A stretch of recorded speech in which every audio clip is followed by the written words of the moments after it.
आयोग भर्ती मामले को लेकर अल्मोड़ा चौघान पाटा में युवा कांग्रेस द्वारा प्रदेश सरकार का पुतला दहन कर विरोध किया गया। युवा कांग्रेस अध्यक्ष विपुल कार्की ने कहा कि सरकार द्वारा लगातार बेरोजगार युवाओं के भविष्य के साथ खिलवाड़ किया जा रहा है। उन्होंने चेतावनी देते हुए कहा कि अभी तो पुतले दहन के माध्यम से विरोध किया जा रहा है, अगर फिर भी सरकार नहीं चेती तो पूरे प्रदेश में उग्र आंदोलन किया जाएगा।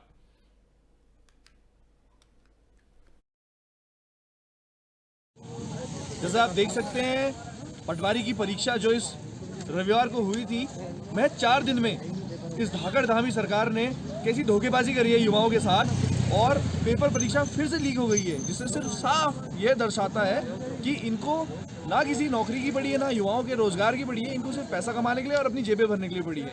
ये आज युवाओं के साथ खिलवाड़ कर रहे हैं, उनकी जो भविष्य है, उनके माँ बापों की जो खुशियाँ उनके साथ खिलवाड़ कर रहे हैं। युवा इनका जवाब जरूर देगी। हम आज ये पुतला आंदोलन या पुतला जो हमने जलाया है, उससे सिर्फ और सिर्फ ये एक सांकेतिक धरना है। आने वाले समय में हम और उग्र आंदोलन करेंगे और अगर सरकार ने ऐसी भर्तियों में ऐसी नाकामियां फिर से करी है तो युवाओं को उग्र होकर सड़कों पर उतरकर इनके सरकार की घेराबंदी, सांसदों की और विधायकों की घेराबंदी करेंगे और इसकी संपूर्ण जिम्मेदारी ये धामी सरकार होगी, भाजपा सरकार होगी।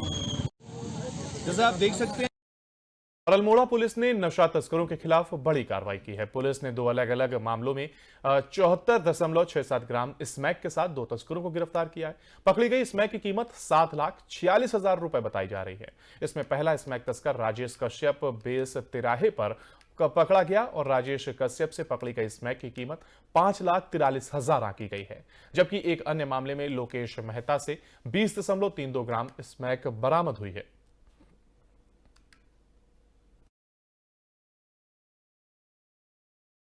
देखिए, जैसा कि माननीय मुख्यमंत्री जी का एक मिशन है, मिशन 2025 ड्रग्स मुक्त देवभूमि, इसी के परिप्रेक्ष्य में हमारी लोकल एसओजी और एएनटीएफ की टीम तथा अल्मोड़ा पुलिस की टीम के द्वारा संयुक्त अभियान में 2 अलग अलग मामलों में 2 अलग अलग अपराधी पकड़े गए, जिसमें से एक राजेश कश्यप है जो बिलासपुर रामपुर का रहने वाला है, जिसके पास लगभग 54.5 ग्राम करीब 54.35 ग्राम स्मैक मिली है, जिसकी बाजारू कीमत करीब 5.5 लाख है।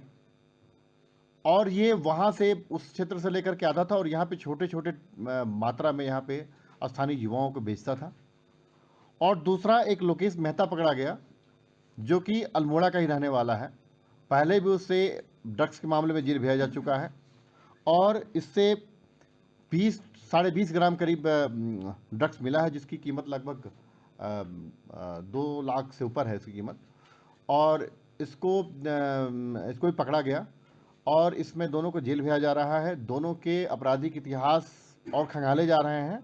साथ ही इसमें इनकी जो संपत्ति है, अगर जो ड्रग्स बेचने से जो संपत्ति हुई होगी उसको भी खंगाला जाएगा और उसके जब्तीकरण की भी प्रक्रिया की जाएगी।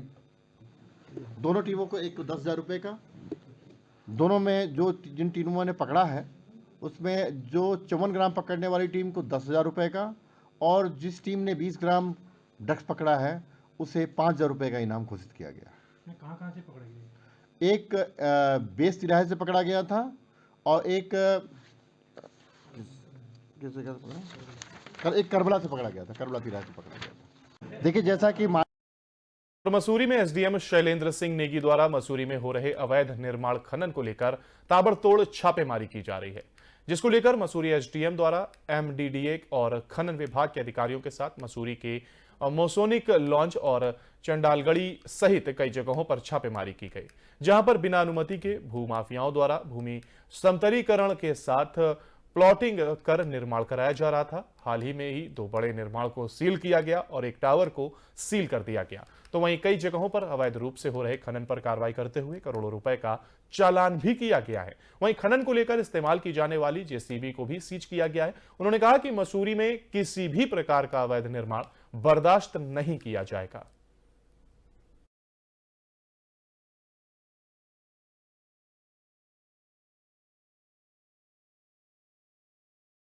उत्तराखंड में मौसम ने एक बार फिर करवट ले ली है। केदारनाथ, औली से लेकर जोशीमठ तक बारिश के साथ ही बर्फबारी हो रही है। दरारों की वजह से आपदाग्रस्त जोशीमठ के लोग बारिश और बर्फबारी की वजह से चिंतित नजर आ रहे हैं। मौसम विभाग ने 13 जनवरी को जोशीमठ में बारिश होने की आशंका जताई है। जोशीमठ में हुई बर्फबारी की वजह से चारों ओर बर्फ की चादर बिछ गई है। बर्फबारी ने दरारों से परेशान लोगों की चिंता और बढ़ा दी है और इस वजह से लोगों को अपने घरों के ध्वस्त होने की चिंता सता रही है। तो मौसम ने करवट लेने के साथ ही लोगों को एक बार सोचने पर मजबूर कर दिया है। लोग पहले से जिस तरीके की जोशीमठ से तस्वीरें सामने आ रही थी, लोग वैसे ही चिंतित नजर आ रहे थे, लेकिन अब जब एक बार बर्फबारी हुई है और अच्छी खासी बर्फबारी वहां पर हुई है, औली से लेकर जोशीमठ तक ये बर्फबारी देखी गई, इसने लोगों की चिंता कहीं ना कहीं और बढ़ा दी है। लोग परेशान नजर आ रहे हैं, उन्हें अपने घर ढहने की अब चिंता सताने लगी है।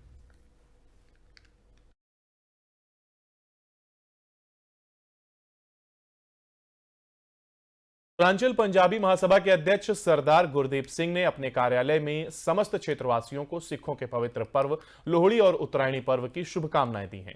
अपने कार्यालय में पत्रकारों से बात करते हुए उन्होंने भाईचारा और शांति का संदेश दिया। उन्होंने कहा कि नगर में जो लोग उत्तरायणी एवं लोहड़ी मेले आयोजित करवा रहे हैं, इसके लिए वह सभी बधाई के पात्र हैं और सभी को भाईचारे के साथ मिलकर त्योहार को मनाना चाहिए।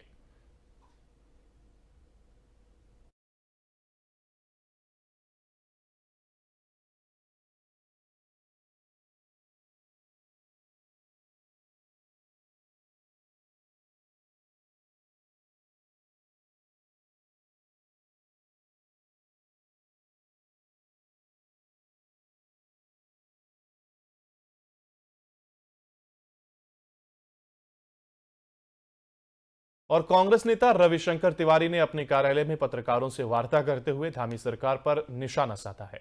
उन्होंने कहा कि मौजूदा धामी सरकार में सभी भर्तियां घोटाले की भेंट चढ़ रही हैं, जिसका खामियाजा बेरोजगार युवाओं को भुगतना पड़ रहा है। परीक्षा कराने वाले आयोग से पेपर लीक होना अब आम बात हो चुकी है और धामी सरकार सभी मोर्चों पर विफल साबित होती दिखाई भी दे रही है। उन्होंने नैतिकता के आधार पर धामी सरकार के इस्तीफे की मांग की है, तो धामी सरकार पर कांग्रेस का यह वार नजर आया है। कांग्रेस नेता रविशंकर ने निशाना साधा है और उन्होंने कहा है कि पेपर लीक का मामला हो या कोई और मामला हो, हर मामले में सरकार विफल साबित होती नजर आ रही है। और यह बात कहते हुए धामी सरकार पर कांग्रेस ने वार किया है। प्रेस वार्ता कर इस बात को रखा गया। कांग्रेस नेता रविशंकर ने बीजेपी पर यह निशाना साधा है।